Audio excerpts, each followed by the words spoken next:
ہیں۔ اس کے بعد سوال نمبر 32، عبادت کے قبولیت کے لیے 2 بڑی شرطیں کیا ہیں؟ اب یہاں پر ہم نے ایمان کے 6 درجے مکمل کر دیے۔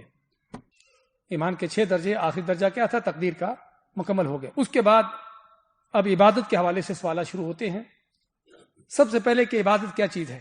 ہم پچھلے سیمسٹر میں پڑھا ہے عبادت کیا ہوتی ہے۔ ہاں جی ہاں، عبادت ایسا جامع ترین نام ہے کہ جس میں انسان کے ہر طرح کے ظاہری باطنی، اس کے اقوال و اعمال، ظاہری بھی باطنی بھی، اقوال بھی، اعمال بھی، افعال بھی، ساری چیزیں جن کو اللہ تعالیٰ چاہتا ہو اس کی مرضی کے مطابق ہو، اللہ کی مرضی کے مطابق ہو تو ان چیزوں کو کرنا، یہ کیا ہے؟ عبادت ہے۔ تو اس کا معنی کیا ہوا کہ ہر اس طرح کی جو چیز ہے وہ عبادت ہے، اور اس کا حق صرف اللہ کا ہے، کسی اور کے لیے کیا ہے؟ وہ شرک ہے۔ تو عبادت کی قبولیت کے لیے 2 بڑی شرطیں ہیں۔ عبادت جس کی ہم نے تعریف کی ہے اس کی قبولیت کے لیے 2 بڑی شرطیں ہیں۔ وہ کیا ہیں؟ سچے ایمان کے ساتھ، کیونکہ ایمان شرط ہے سب سے پہلی، اس لیے بعض علماء نے 3 شرطیں بیان کی ہیں: ایمان، اخلاص اور مطابقت، سنت کی مطابقت۔ اور بعض 2 شرطیں ذکر کی ہیں کیونکہ بات ہو رہی کن سے؟ مسلمانوں سے، مومنوں سے، وہ پہلے سے مومن ہے، ان سے بات ہو رہی ہے، اس لیے مومن سے مخاطب ہو تو اس کو کہو کہ 2 شرطیں ہیں، ورنہ اصل 3 شرطیں ہیں۔ یعنی فرض کرو ایک ہندو بڑے مخلص ہو کر اللہ کی عبادت کر رہا ہے اور کام بھی وہ کر رہا ہے جو اللہ کے نبی صلی اللہ علیہ وسلم نے کیا ہے، کیا خیال ہے؟ قبول ہوگا؟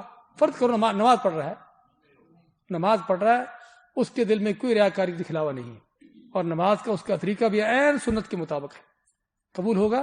نہیں ہوگا، اس لیے کہ بنیادی شرط ایمان ہے۔ اس لیے ایمان کے پہلے ہم نے ذکر کیا کہ سچے ایمان کے ساتھ، تو اس کے ساتھ کیا ہے؟ اللہ کی عبادت مخلص ہو کر سنت کے مطابق کی جائے، مخلص ہو کر سنت کے مطابق عبادت کی جائے، تو یہ عبادت کی شرطیں ہیں۔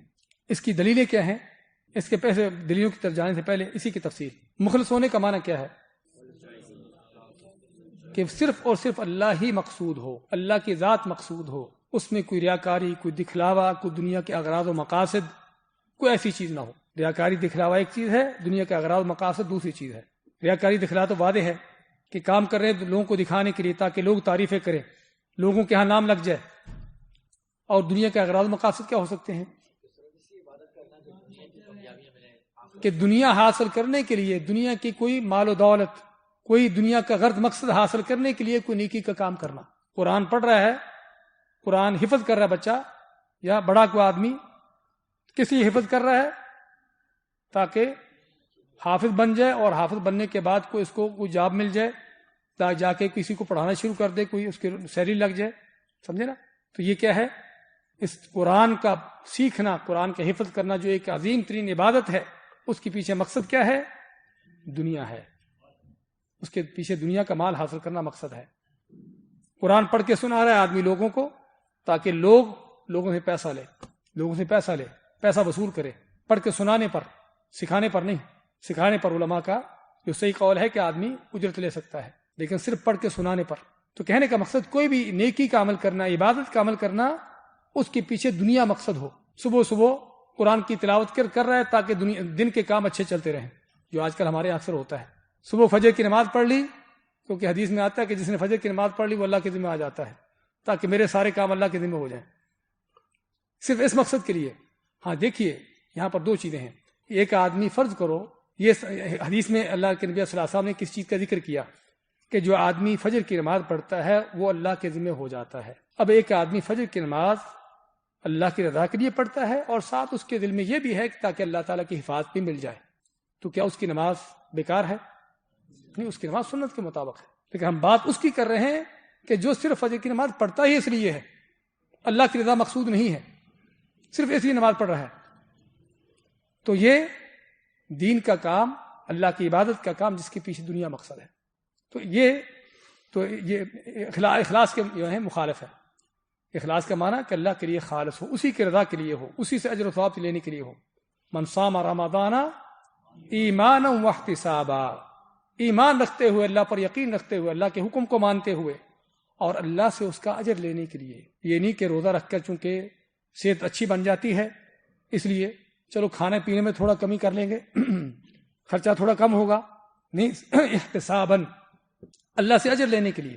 من قام رمضان ایمانا واحتسابا، ہاں تراویح کیوں پڑھی ہے؟ یہ نہیں کہ کھانا چونکہ افطاری کے ٹائم زیادہ کھایا چلو ہضم ہو جائے گا، اس لیے نہیں، بلکہ ایمان و احتسابا، اللہ پر ایمان یقین رکھتے ہوئے اور اللہ سے اجر و ثواب کی خاطر۔ من قام لیلۃ القدر ایمانا و احتسابا، ہاں لیلۃ القدر کو کیوں جاگ رہے ہیں؟ دیکھیے شرطیں، ایمان و احتسابا، اللہ کے لیے خالص مخلص ہو کر، احتسابا اللہ سے اجر لینے کے لیے، کسی کو بتانے کے لیے نہیں کہ میں نے لیلۃ القدر جاگی ہے، کوئی اور مقصد نہ ہو۔ اس لیے یہ اخلاص کا معنی کہ اللہ عبادت اللہ کے لیے مخلص ہو کر کی جائے، خالص ہو کر کی جائے، اور سنت کے مطابق ہونے کا معنی کہ جو طریقہ اللہ نے دیا ہے، اللہ کے نبی صلی اللہ علیہ وسلم نے جو طریقہ دیا ہے اس کے مطابق ہو، کیونکہ جس اللہ نے عبادت کا حکم دیا ہے اس اللہ نے عبادت کا طریقہ بھی بتایا ہے، ایسے نہیں چھوڑ دیا۔ ورنہ اللہ تعالیٰ پیدا کرتا کہتا کہ ٹھیک جا کر میری عبادت کرو جس طرح تمہارے دل میں آتا کرتے جاؤ، ایسا نہیں کیا اللہ نے۔ پیدا کرنے کے بعد عبادت کا حکم دیا، عبادت کا حکم دے کر طریقہ دیا، نبی بھیجے، رسول بھیجے، کتابیں نازل کی، اور نبی اور رسولوں نے ایک ایک چیز کر کے دکھائی، بتائی کہ تم کو اللہ کی عبادت کیسے کرنا ہے۔ نماز پڑھتے ہوئے اللہ کے نبی صلی اللہ علیہ وسلم ممبر پر چڑھ کر نماز پڑھی لوگوں کے سامنے تاکہ ان کو دکھائیں، اور کیا فرمایا؟ صلو کما رأیتمونی اصلی، نماز اس طرح سے پڑھو جس طرح تم مجھے نماز پڑھتے دیکھتے ہو۔ اب نماز تو پانچوں پڑھ رہے ہیں، تہجد بھی پڑھ رہے ہیں، لیکن اللہ کے نبی کی سنت کو دیکھنے کی ضرورت ہی نہیں ہے، آپ کا طریقہ ہی نہیں ہے، اللہ کہ ایسی عبادت قابل قبول نہیں ہے۔ اس لیے، اور یہی وجہ ہے بدعات کے گمراہ ہونے کی، بدعات کے برائی ہونے کی، بدعات کے نہ قبول ہونے کی، یہی وجہ ہے کیونکہ وہ اللہ اس کے رسول کے طریقے پر نہیں ہے، اللہ اس کے رسول کے طریقے پر نہیں ہے۔ اس لیے سنت کے مطابق ہونا کے معنی کہ جو طریقہ اللہ نے دیا ہے، اللہ کے نبی صلی اللہ علیہ وسلم نے دیا، اس طریقے پر ہو، کیونکہ عبادت کے لیے ہم پہلے بھی ذکر کرتے ہیں اس مسئلے کا اور پھر سے دہراتے ہیں کہ تاکہ گمراہ کن لوگوں کے جو شبہات ہیں دور ہو جائیں۔ عبادت کے لیے کیا شرط ہے بنیادی؟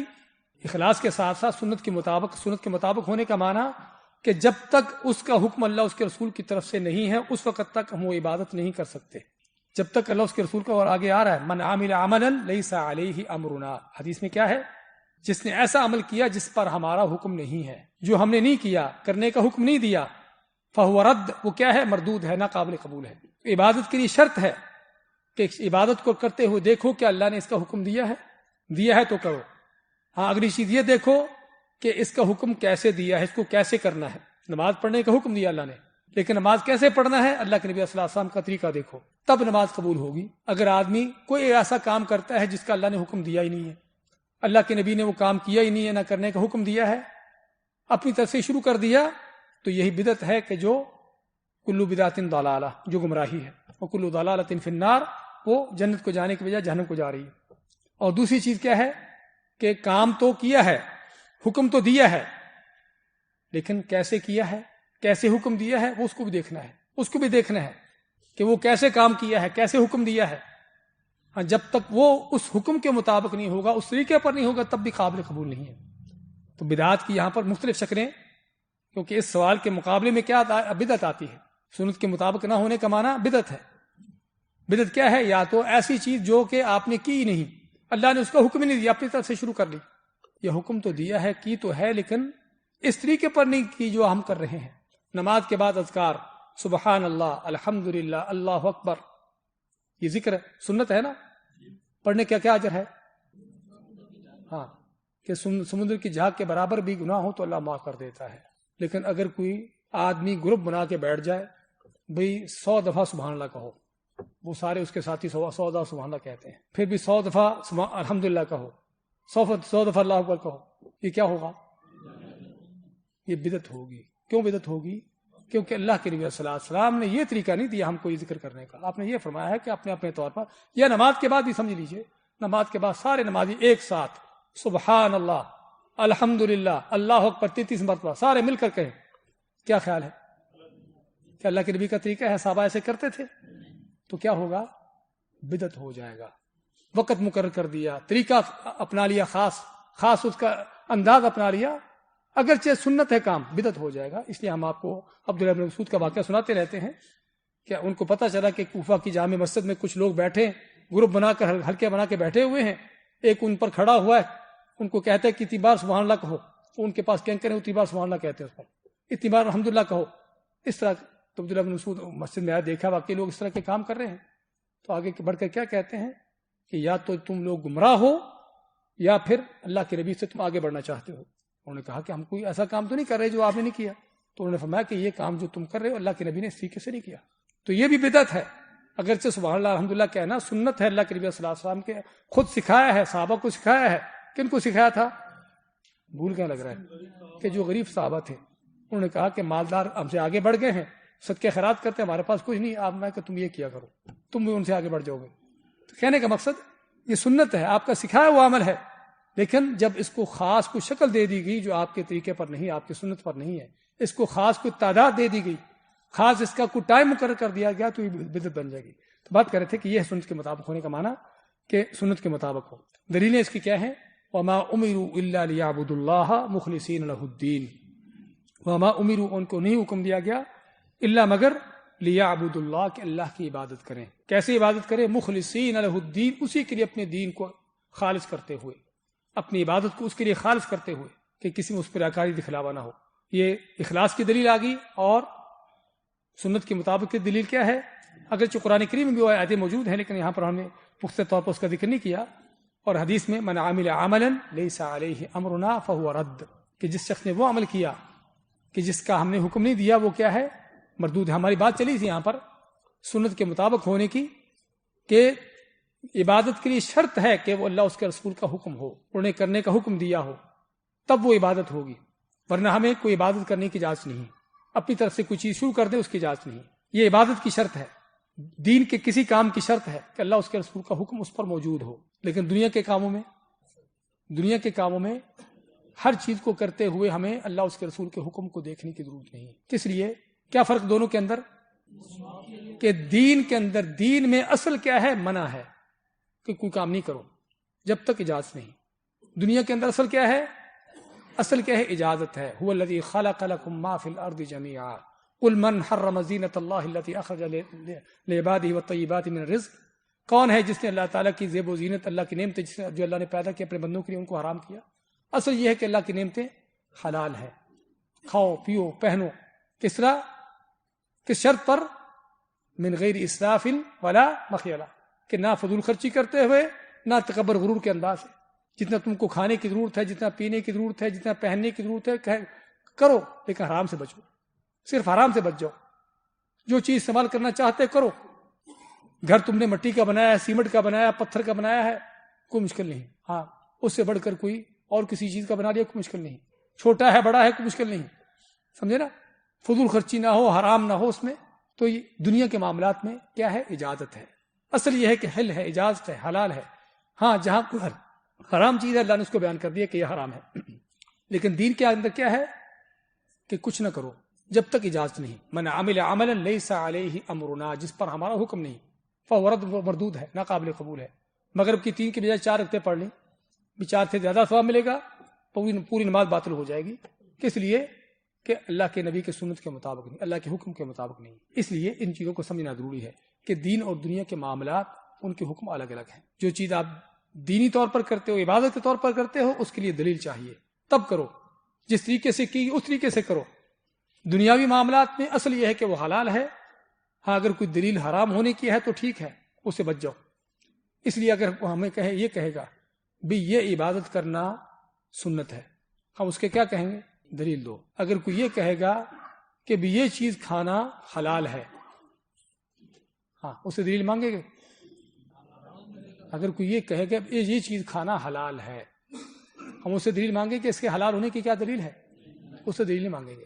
جب یہ کہے گا کہ یہ چیز حرام ہے، اس سے دلیل مانگے بھی حرام ہونے کی دلیل لاؤ. کیونکہ اصل کیا ہے دنیاوی معاملات میں؟ اصل کیا ہے؟ حل ہے، حلال ہے. دین کے اندر کی اصل کیا ہے؟ منع ہے. عربی میں اس کو کہتے ہیں الاصل فی العبادات الحظر. الاصل فی العبادات الحظر، حظر ضا کے ساتھ، حاضر، حظر، حظر کے معنی منع. والاصل فی المعاملات الحل، کہ معاملات کے اندر اصل کیا ہے؟ حلال ہے، جائز ہے. تو یہ عبادت کے قبول ہونے کی 2 بڑی شرطیں کہ اللہ کے لیے مخلص ہو اور سنت کے مطابق ہو.